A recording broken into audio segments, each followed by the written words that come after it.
Olá e bem-vindos a mais uma análise aprofundada.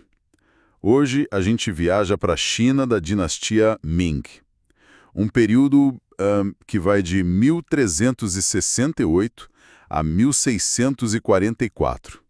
Mas o nosso foco não vai ser a Cidade Proibida, os imperadores ou os grandes eruditos. A gente vai para as margens da sociedade, sabe? Para as tavernas e estradas empoeiradas para encontrar uma figura fascinante, o chamado Hao Han. E o que exatamente essa palavra significa? É um bandido? Um herói? É os dois, e essa é a beleza da coisa. A tradução mais próxima seria algo como bom companheiro, mas a conotação é a de um herói do povo, sabe? Um fora da lei com um código de honra muito particular. Para entender por que essa figura se tornou tão central, a gente precisa olhar para os modelos de masculinidade que existiam na época.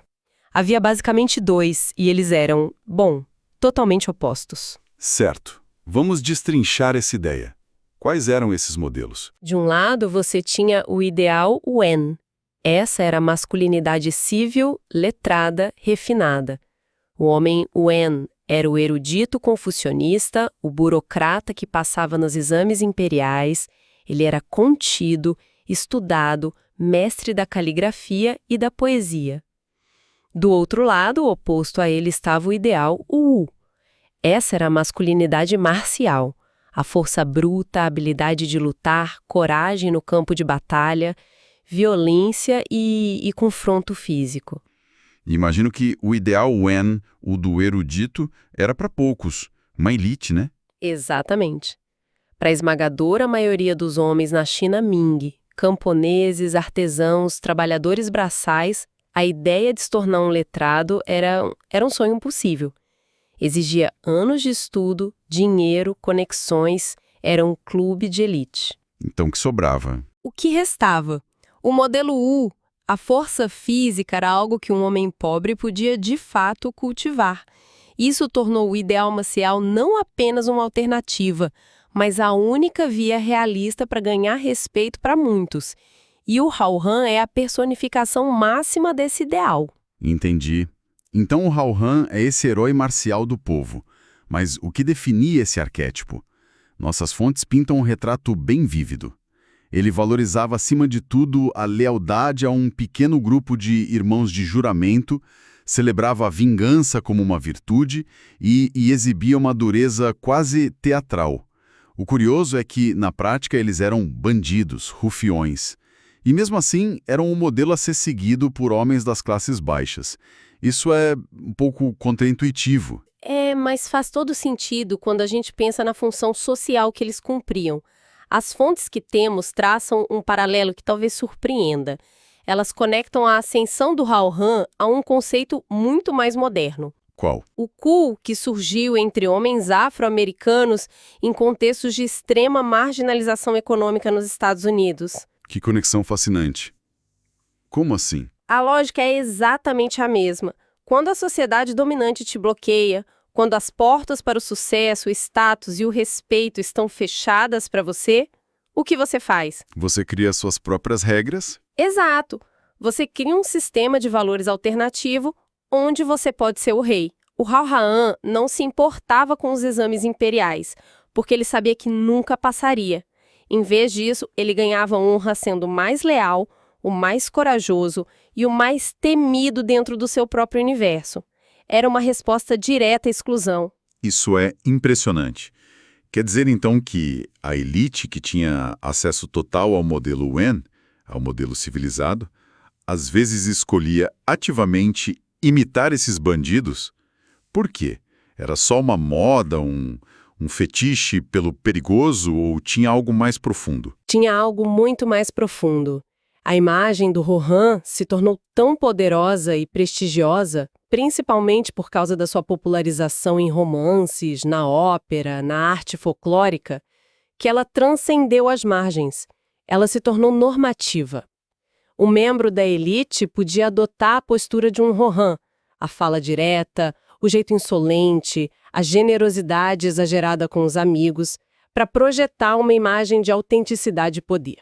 Era uma performance. Ah, entendi. tipo um jovem estudioso que podia bancar o Rohan por uma noite na taverna para ganhar um tipo diferente de status entre os pares. Exatamente isso. Uma performance de status. Certo. Essa figura de fora da lei com um código de honra próprio não surgiu do nada na dinastia Ming, imagino. Da onde ela veio? Ela tem uma linhagem histórica bem longa. A raiz mais antiga está nos Xiaqie, os cavaleiros errantes da era Shou Oriental, séculos antes da nossa era. Em tempos de caos político, eles surgiam como justiceiros que operavam fora da lei para impor uma justiça local, protegendo os fracos. Pelo menos essa era a imagem idealizada. E a realidade? Eram mesmo nobres justiceiros? A realidade era ambígua. Alguns podem ter sido movidos por um senso de retidão, mas muitos eram simplesmente os filhos brigões de famílias poderosas. Eles usavam o título de Xiaqie como uma desculpa conveniente para usar a violência contra os rivais de seus pais, tudo sob o pretexto de fazer justiça. Entendi. Então o Xiaqie era essa figura meio dúbia. Mas e se a violência fosse o objetivo principal, sem nenhum disfarce de justiça por trás? Aí você tem o outro precursor do Han, o Sikei, o assassino. A diferença é fundamental. O Xiaqie supostamente agia por consciência própria. Já o Sikei era uma ferramenta, um peão nas mãos dos poderosos. Ele matava por contrato. Sim, como um serviço pago. Isso torna uma figura moralmente muito mais sombria na história chinesa. A violência como profissão, não como vocação. Isso tudo se conecta com a própria ideia de herói na cultura chinesa. Exatamente. A própria palavra chinesa para herói, Injizhong, diz muito. A tradução literal é macho excepcional. O herói se destaca porque está disposto a quebrar as leis e os costumes para defender o que ele acredita ser uma ordem moral superior. O problema é que esse desafio à autoridade é uma ameaça direta ao Estado, e o Estado não tolera ameaças. E por isso a história do herói chinês é quase sempre uma tragédia. Quase sempre. Generais brilhantes e amados pelo povo, como Yue Fei ou Han Xin, que se tornaram lendas, acabaram traídos e executados pelo mesmo poder que serviam. Ser um herói, nesse contexto, é quase assinar a própria sentença de morte. E essa figura do herói trágico e rebelde encontrou seu maior palco na literatura da dinastia Ming. A obra que consolidou o arquétipo do Hao Han foi um romance chamado Margem da Água, ou Shui Hu Zian. É uma saga épica sobre 108 heróis bandidos que se rebelam contra um governo corrupto. E a grande genialidade do livro foi pegar esse ideal heróico que antes pertencia a generais e figuras históricas e trazê-lo para o mundo dos homens comuns. E virou um fenômeno cultural. Total. Havia edições para todos os bolsos, inclusive versões baratas e amplamente ilustradas, pensadas para um público que mal sabia ler. O Hao Han deixou de ser uma figura distante para se tornar um modelo aspiracional, acessível a qualquer um. E quais eram os valores que esse livro celebrava? Uma completa inversão da ética confucionista. A moralidade dos heróis de Margem da Água não se baseia no autocontrole, na moderação, no ritual. Pelo contrário, ela se baseia em duas coisas. Qing, que é o sentimento, a emoção crua, e Zen, a autenticidade. Autenticidade. Sim. Para os pensadores da época que valorizavam essa corrente, um homem que age segundo seus impulsos viscerais, que é fiel a seus sentimentos, era visto como mais homem do que o letrado polido que vivia preso às regras de etiqueta. Então, a verdadeira masculinidade era ser visceral, não contido? Uma inversão total dos valores da elite. E como essa ideia se manifestava no dia a dia, na performance desses homens? A vida era um palco. As fontes descrevem o Hao Han se portando com uma insolência calculada, um desafio constante no olhar. E o centro da vida social não era o lar ou o templo. Era a taverna. Era a taverna. E a cena na taverna era um espetáculo, consumo grotesco de carne e álcool. Mas isso não era visto como um vício ou gula. Era uma prova de força. Era uma demonstração de vigor, de virilidade, uma rejeição deliberada da moderação e do refinamento pregados pela elite. Era uma performance de excesso. E essa performance tinha um visual específico. marcas que identificavam quem pertencia a esse mundo. Sim, e a principal delas eram as tatuagens. Isso é muito significativo. Tradicionalmente, na China, a tatuagem era uma marca de desonra. Era usada para marcar criminosos punidos pelo Estado ou era associada a povos bárbaros das fronteiras. Era um estigma. Espera um pouco, isso é muito contraintuitivo. Se a tatuagem era uma marca de criminoso, imposta pelo Estado, como é que eles conseguiram transformar um símbolo de vergonha em um de orgulho? Essa é a essência da cultura marginal. É pegar exatamente aquilo que a sociedade dominante usa para te estigmatizar e transformar numa medalha de honra. Os heróis de margem da água exibem seus corpos tatuados com orgulho. É uma declaração de identidade visual. É o mesmo que dizer, eu não pertenço ao seu mundo polido, não sigo as suas regras, e tenho orgulho disso. Essa marca que vocês veem como vergonha, para mim é um brasão. Essa imagem do fora da lei orgulhoso de suas marcas é muito forte. Mas, para ser um verdadeiro Hao Han, a aparência não bastava, certo? Era preciso provar o valor na prática. Com certeza. E as histórias exigiam provas de valor que beiravam o sobre-humano. O exemplo mais famoso que todo mundo na China conhecia é o do personagem Wu Song. A lenda diz que, bêbado, sozinho e com as mãos nuas, ele encontrou um tigre feroz que aterrorizava uma região e o matou na pancada. Nossa! É a combinação máxima de força bruta, coragem e desprezo pela própria vida. Uma lenda que alimentava o imaginário de homens comuns. E esse mundo de heróis, tavernas e tigres era um mundo exclusivamente masculino. As fontes descrevem um universo intensamente homossocial. O herói ideal frequentemente abandona sua família de sangue para viver e morrer por seus irmãos de juramento. A reputação de um homem dependia inteiramente do que seus camaradas homens pensavam dele. Isso nos leva a uma questão muito complexa, a da sexualidade. As histórias celebram a abstinência sexual.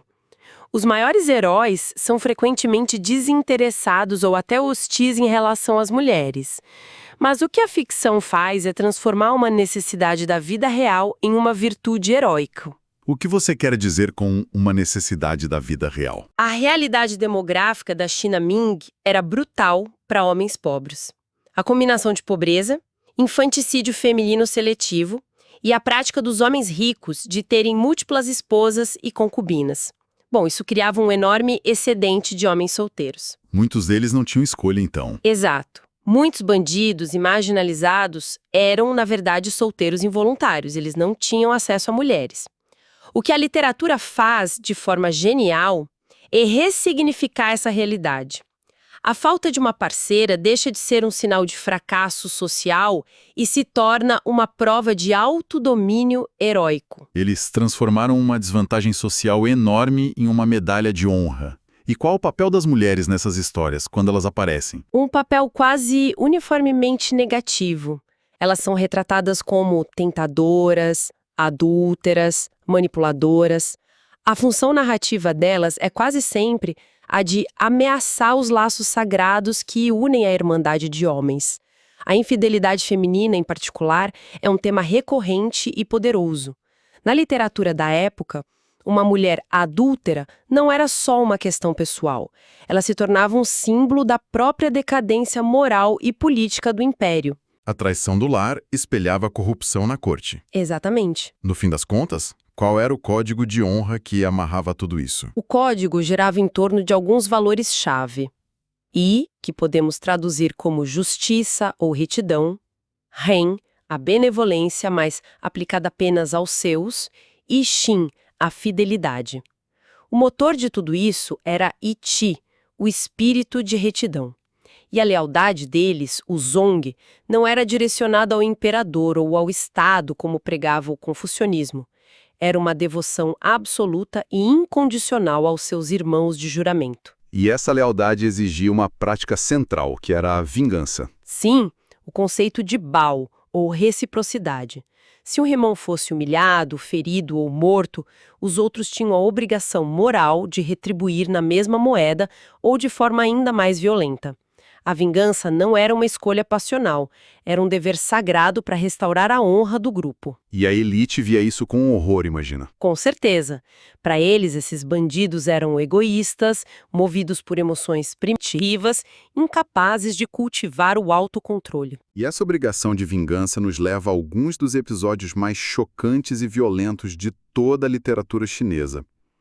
O exemplo máximo em Margem da Água é o caso que já mencionamos, de Wu Song, o matador de tigres, e sua cunhada Pan Jinlian.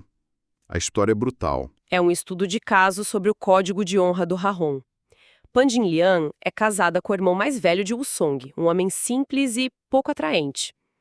Ela se sente atraída pelo herói Wu Song e tenta seduzi-lo. E ele a rejeita. Como o herói celibatário ideal, ele a rejeita com desprezo. Humilhada, ela inicia um caso com um comerciante rico e, juntos, eles envenenam e matam o marido dela, irmão de Wu Song.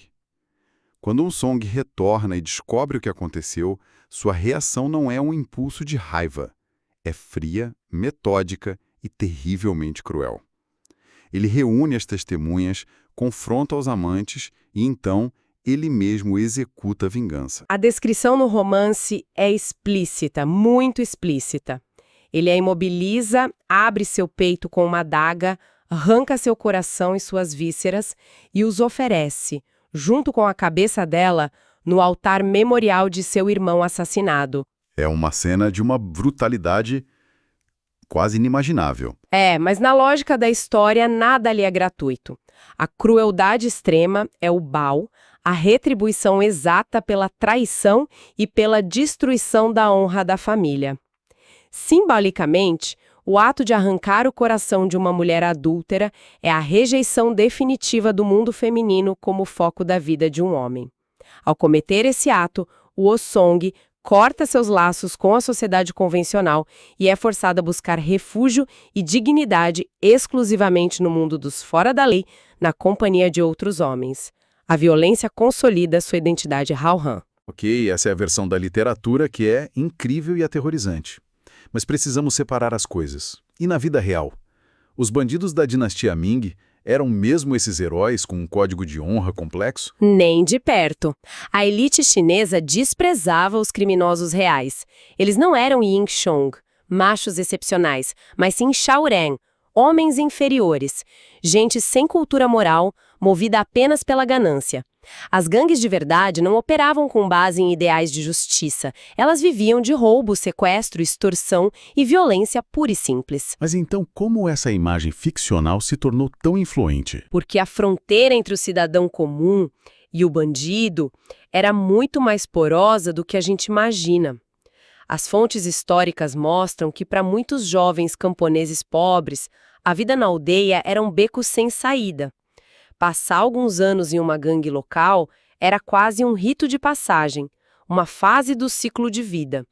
Oferecia dinheiro, aventura, poder e um tipo de status que eles jamais alcançariam de outra forma. E depois voltavam para a vida normal? Muitos voltavam. É essa circulação de pessoas entre o mundo legal e o ilegal que ajudou a espalhar os valores do Hao-Han por toda a sociedade. A ficção dava um verniz heróico para uma realidade muito, muito mais sombria. Então, para recapitular, o Hao-Han surge como esse modelo de masculinidade complexo nascido da marginalização. Uma identidade performática que oferecia um caminho alternativo para a honra, baseado na lealdade a um grupo fechado de homens, na celebração de uma autenticidade visceral e num código moral que não apenas permitia, mas exigia uma violência brutal para ser mantido. E isso nos deixa com uma reflexão final. A análise dessa figura da China Ming nos leva a uma questão muito mais ampla e atual. Quando as estruturas formais da sociedade, o governo, a economia, as instituições falham em prover um caminho para a dignidade e o respeito, que tipos de códigos de honra alternativos e, por vezes, brutais, surgem para preencher esse vazio? E, mais importante, de que forma essas antigas narrativas de heróis fora da lei continuam a ecoar na nossa cultura popular e na maneira como entendemos a masculinidade até hoje?